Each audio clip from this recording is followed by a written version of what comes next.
අධ්‍යාපනයෙන් අත්තටු අරගෙන ඇවිල්ලා ටියුෂන් කරලා කෝච්චියේ බිස්නස් කරලා ඒ සල්ලි ඉතුරු කරලා ඊට පස්සේ ඒ සල්ලි පුළුවන් තැන්වල පුළුවන් විදිහට ආයෝජනය කරලා මැනේජ් කරලා තියෙනවා. ඊට පස්සේ කොරෝනා කාලෙත් නිකන් ඉන්නේ නැතුව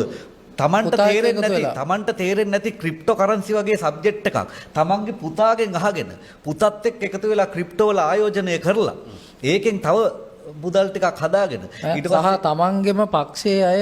සූදුවක් කියලා පවා කියපෝ කොටස් වෙළඳ පොලේ කොටස් මිලදී අරගෙන සමාගම් වලින් කොටස් මිලදී ගත්ත සමාගම විසින් රට පුරා මේ ශුද්ධ ණය වලට මිනිස්සුන් හිර කරලා තියෙද්දි ඒවට විරුද්ධව උද්ඝෝෂණ කරන ගමන් ඒ ගමන් ගිහිල්ලා ඒ සමාගමේම සල්ලිත් ආයෝජනය කරලා ඒවත් හරි විදියට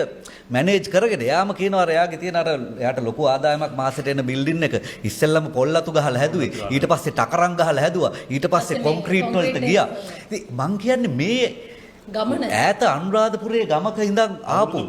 අවුරුදු 15ක් ඇතුළත මචං ඒ ඈත අනුරාධපුරයේ ගමක ඉඳන් ආපු සාමාන්‍ය මිනිස්සෙක් වසන්ත සමරසිංහ කියන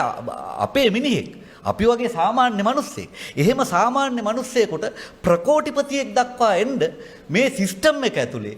මේ සමාජය ඇතුලේ අවස්ථාව තිබිලා තියෙනවා. ඉඩ තිබිලා තියෙනවා. එතකොට ලබ්බද වෙනස් කරන්න ඕනේ කියලා